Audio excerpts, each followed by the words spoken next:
नमस्कार विद्यार्थियों, आज हम बात करेंगे बीए द्वितीय वर्ष के प्रथम प्रश्न पत्र में दूसरी इकाई जो 5 निबंध चेतना का संस्कार पुस्तक में सम्मिलित हैं, संकलित हैं।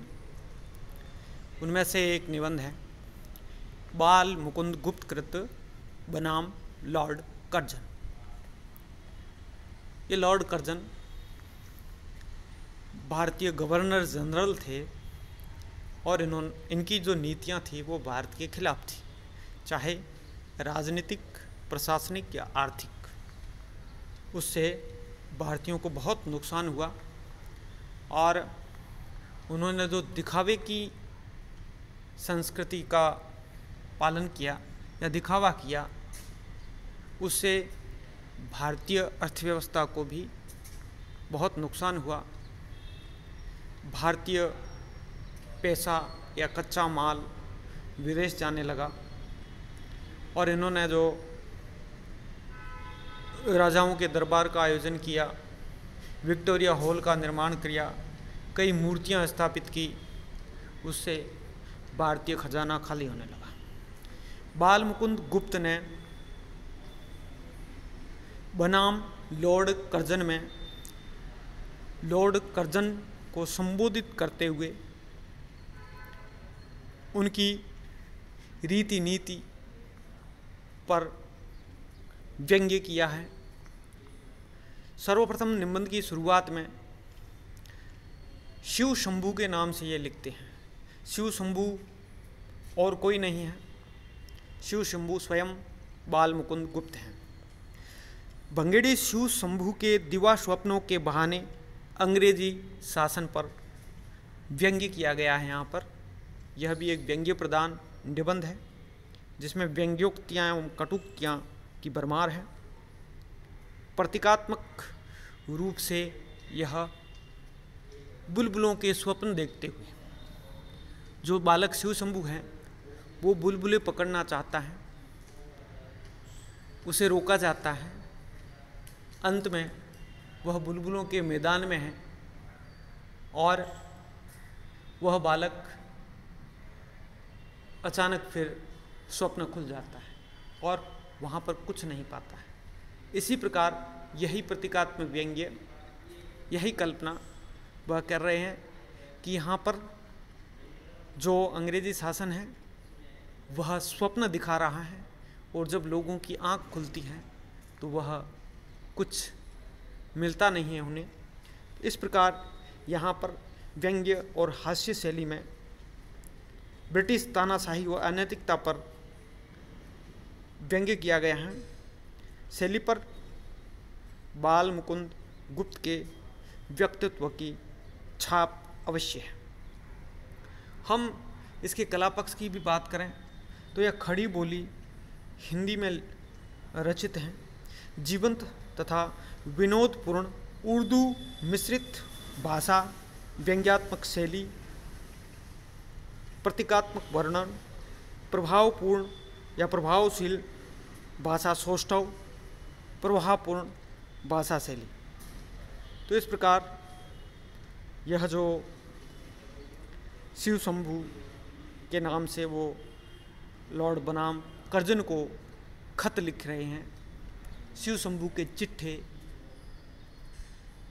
ये चिट्ठों में वही खत हैं, इनका संकलन किया गया है जो इन्होंने संपूर्ण तानाशाही सरकार के खिलाफ उस समय जब हिंदुस्तान परतंत्र था, उस समय ये लिखना, उस समय उन पर व्यंग्य करना, यह उनकी साहसी और धैर्य का परिचय दिलाता है, निडरता का परिचय देती है।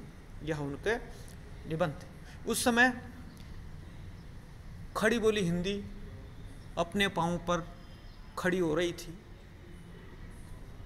गद्य भारतेंदु युग में इसमें लिखा जा रहा था और उसका परिष्कार हो रहा था। बाल मुकुंद गुप्त भारतेंदु युग के साथ साथ द्वितीय युग के भी निबंधकार हैं। इनके बहुत अच्छे निबंध हिंदी साहित्य की ख्याति है।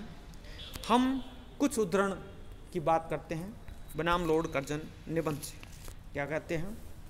लॉर्ड, आपने छाड़ के चाय वाले साहबों की दावत खाकर कहा था कि यह लोग यहाँ नित्य हैं और हम लोग कुछ दिन के लिए। आपके वह कुछ दिन बीत गए, अवधि पूरी हो गई।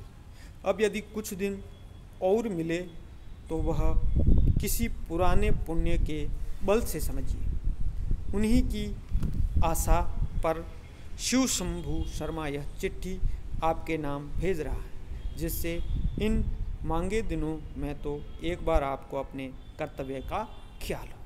ये बालमुकुंद गुप्त ये चिट्ठी भेज रहे हैं। देखिए कैसी भाषा शैली है, प्रतीकात्मक और व्यंग्यात्मक। लॉर्ड कर्जन ने जो बातें की थी कि हम नित्य रहने वाले नहीं हैं, तो यह भी कह रहे हैं कि यह सत्य है। और शिव शंभू आपको ये चिट्ठी भेज रहे हैं कि आपने अपने कर्तव्य का ख्याल है आपको। आगे वो कहते हैं, उसी प्रकार जानने से पहले इस देश के लिए कोई असली काम कर जाने की शक्ति आप में है। इस देश की प्रजा के हृदय में कोई स्मृति मंदिर बना जाने की शक्ति आप में है, पर यह सब तब हो सकता है कि वैसी स्मृति ही कुछ कदर आपके हृदय में भी स्मरण रहे। धातु की मूर्तियों के स्मृति चिन्ह से एक दिन किले का मैदान भर जाएगा। क्या कह रहे हैं कि किसी व्यक्ति का, किसी का काम, अच्छे कर्म करने से लोग याद करते हैं। यहाँ पर वो उनको याद दिला रहे हैं कि केवल मूर्तियाँ लगाने से मैदान तो भर जाएगा। महारानी का स्मृति मंदिर मैदान की हवा रोकता था या न रोकता था, पर दूसरों की मूर्तियाँ इतनी हो जाएगी कि 50-50 हाथ पर हवा को टकरा कर चलना पड़ेगा। जिस देश में लॉर्ड लैंसडाउन की मूर्ति बन सकती है, उसमें और किस किस की मूर्ति नहीं बन सकती। माय लॉर्ड, आप भी चाहते हैं उसके आसपास आपकी एक वैसी ही मूर्ति खड़ी हो। देखिए यह मूर्तियों पर व्यंग्य किया। उस समय अंग्रेज़ गवर्नर जनरल है या उनकी महारानी है, उनकी मूर्तियाँ भारत देश में कदम कदम पर बनाई जा रही थी। केवल मूर्तियाँ बनाने से जनता के हृदय में आप नहीं बस पाओगे, या जनता का जो हृदय है वो आपका स्मरण कैसे करेगा?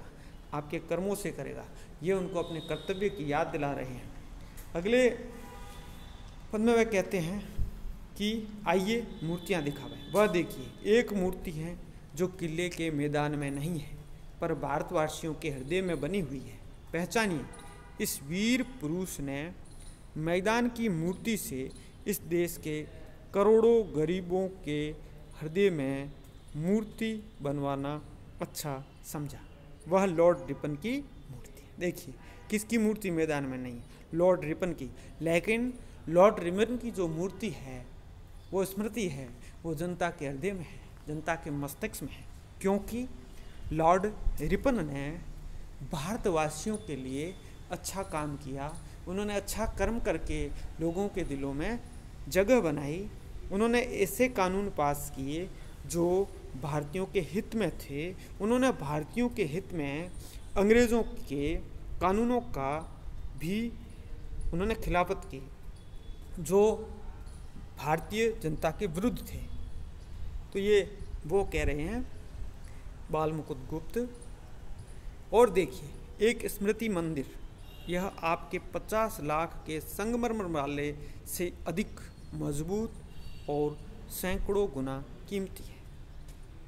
यह स्वर्गीय विक्टोरिया महारानी का सन 1898 ईस्वी का घोषणा पत्र है।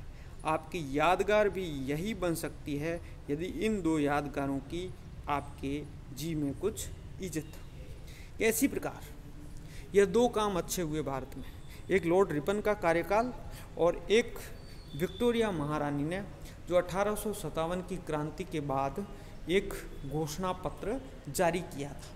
हाँ, घोषणा पत्र में भारतीयों के हित में अच्छी कानून और अच्छी बातें अच्छे उद्देश्य से घोषणा पत्र में शामिल की गई थी, लेकिन यहाँ धरातल पर वह पूर्णतः लागू नहीं हो पाई थी। फिर भी वह घोषणा पत्र और लॉर्ड रिपन का कार्यकाल भारतीयों के लिए अच्छा था, यह इतिहास की बात है। लेकिन यहाँ वो याद दिला रहे हैं कि इन दो यादगार बातों को आप अगर याद करके कुछ आपके मन में, हृदय में इनके प्रति इज्जत हो, श्रद्धा हो, तो आप भी मनुष्य जो भारतीय हैं उनके मन मंदिर में अपनी जगह बना सकते हैं। इस प्रकार बाल मुकुंद गुप्त सीधे ही टक्कर ले रहे हैं, या कह रह सकते हैं एक सलाह दे रहे हैं, क्या यह भी कह सकते हैं कि भारतीयों को अंग्रेजी शासन के खिलाफ जागृत कर रहे हैं। तो ये एक निबंध का बड़ा संदेश है, उद्देश्य है, प्रयोजन है। किसी भी प्रकार का प्रश्न पूछा जा सकता है और इसमें आपके सप्रसंग व्याख्या भी आएगी, जो आपको संदर्भ प्रसंग व्याख्या और विशेष में बांट करके हल करनी है। तो इस प्रकार इसका हम कुछ अंश जो हैं वो अगले वीडियो में अध्ययन करेंगे। तब तक के लिए धन्यवाद। इसे देखते रहें, आप ज़्यादा से ज़्यादा देखें। जो हम चैनल पे डाल रहे हैं, इसको अपलोड कर रहे हैं, उसको सब्सक्राइब करें और व्हाट्सएप ग्रुप पे भी डाल रहे हैं, तो उसमें जो लड़कियां जुड़ी नहीं हैं उसे आप हमें मैसेज भेजें, हम उनको जोड़ देंगे और सबको इसका फ़ायदा मिल सके जब तक हम सम्मुख क्लास में उपस्थित न हो। धन्यवाद।